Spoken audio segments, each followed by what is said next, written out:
Hello বন্ধুরা, good morning সকলকে। আশা করি তোমরা সকলে ভালো আছো। আমিও খুব ভালো আছি। নূপুর মিনি ব্লগস ভিডিওতে আজ তোমাদের সকলকে স্বাগত। সকাল সকাল নিজের ঘরে কাজ সেরে বাচ্চারা স্কুলে চলে গেছে, তারপরে আমি কাজে এসেছি বন্ধুরা। তো কাজে এসে দেখো আজকে একটা স্পেশাল রান্না এখানটায় হচ্ছে। তো স্পেশাল রান্নাতে কি আছে, আজকে সত্যিকারে অনেকটা বছর পরে এই রান্নাটা আবার আমি নিজের হাতে করতে পারছি। এমনই কিছুই না, কিছু ডাল, আলু পোস্ত, বেগুন ভাজা, এটাই যে একটা বাঙালির একটা সাধারণ খাওয়া দাওয়া, এটা আমরা ভুলেই গেছিলাম। তো এই যেখানে আমি থাকি এখানে খাওয়া দাওয়াটা একটু টোটালি একটু আলাদা রকমের। তো এই রান্নাটা মনেই ছিল না। তো এই কাকু কাকিমা বলছিল যে আমাদের মধ্যে স্পেশাল রান্না কি আছে ভেজের মধ্যে। তো আমি বললাম নিরামিষ রান্নার মধ্যে বলতে গেলে বিউলির ডাল, আলু পোস্ত, বেগুন ভাজা আর ভাত। আর এই পাতের মধ্যে যদি থাকে কাঁচা লঙ্কা আর লেবু, তাহলে আর বলাই যায় না, কিছু বলার এর মধ্যে থাকেই না। তো এটাই আজকে কাকু কাকিমাদেরকে আমি করে খাওয়াচ্ছি, আমাদের বাঙালির এই স্পেশাল রান্নাটা নিরামিষের মধ্যে। তো বন্ধুরা দেখতেই পাচ্ছ, প্রথমে আমি ডালটাকে ভেজে নিয়ে কড়াতে ধুয়ে প্রেসার কুকারে হলুদ নুন দিয়ে সেদ্ধ করতে দিয়ে দিয়েছি। আর এখানটায় আমি আলুগুলোকে ছোটো ছোটো করে কেটে নিয়ে কালো জিরে, শুকনো লঙ্কা, হলুদ নুন দিয়ে ভালো করে ভেজে নেবো হালকা ব্রাউন করে। পরে করব বেগুন ভাজা। ভাজার জন্য এখানটায় 3টে বেগুন দেখতেই পাচ্ছ। এখানটায় একটা পোকা বেগুন বেরিয়ে গেছিলো, এখান থেকে অর্ধেক খারাপ ছিল আর এখানেই বেগুন ভালো বেরিয়েছিল। তো পোস্ত আর কাঁচা লঙ্কাও আমি বেটে নিয়েছিলাম, দেখো ওটাও দিয়ে দিলাম। ভালো করে আলুটাকে কষিয়ে নিচ্ছি। আর ওদিকে আমি বেগুনগুলোকেও সুন্দর করে গোল গোল করে কেটে নিয়েছি। তো বন্ধুরা এই দেখো অর্ধেক বেগুন এখান থেকে খারাপ বেরিয়ে গেছিলো। তার মধ্যে আমি নুন দিয়ে দিলাম, হলুদ দিয়ে দিলাম, আর একটু লঙ্কা গুঁড়ো দেবো, ধনে গুঁড়ো দেবো, একটু সর্ষের তেল দেবো আর চিনি দিয়ে ভালো করে বেগুনটাকে ম্যারিনেট করে রেখে দেবো মিনিমাম 15 থেকে 20 মিনিট। আর আমার এই ভিডিওটা যদি তোমাদের সকলকে ভালো লেগে থাকে বাঙালিদের, তো অবশ্যই তোমরা একটা লাইক কমেন্ট করো। আমি বলবো না জোর করে যে লাইক করো, কমেন্ট করো। তোমাদের যদি ভালো লেগে থাকে অবশ্যই তাহলে তুমি লাইক কমেন্ট করো, আর খারাপ লাগলেও সেটাও আমাকে জানিও। তাহলে আমি কিছুটা ভুল হলেও যদি কিছুটা ভুল হয় তাকে আমি ঠিক করার চেষ্টা করব, যদি এর মাঝখানে আমি কোনো ভুল বলে থাকি।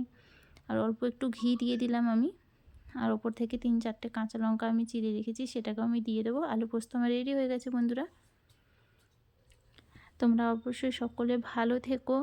আর নূপুর মিনি ব্লগ ভিডিওতে তোমাদের সবাইকে শুভেচ্ছা রইল।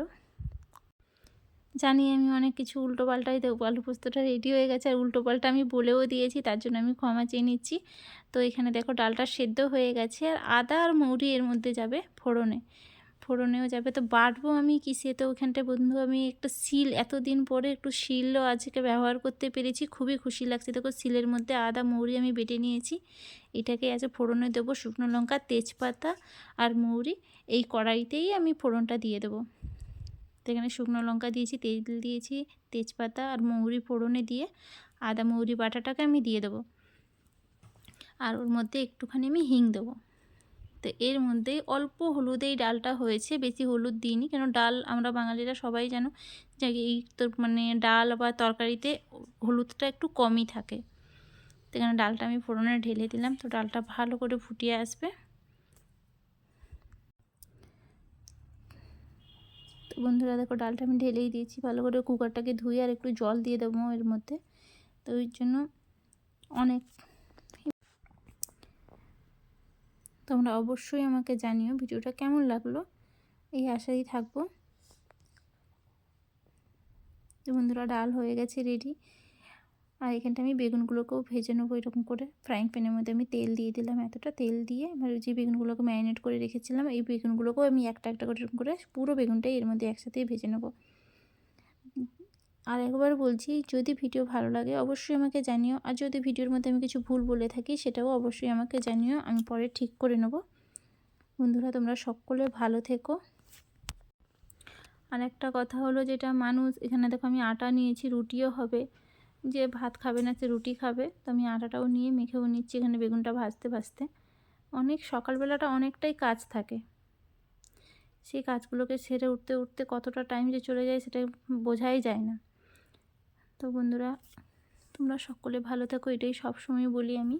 আটাটাও মেখে নিয়েছি, এখানে একটু পোস্ত দিয়ে আর একটুখানি এখানটায় রসুন পাতা ছড়িয়ে তো দেখো বন্ধুরা কত সুন্দর লাগছে। বাই, তোমরা সকলে ভালো থেকো, সুস্থ থেকো, এটাই আমি ঠাকুরের কাছে কামনা করি।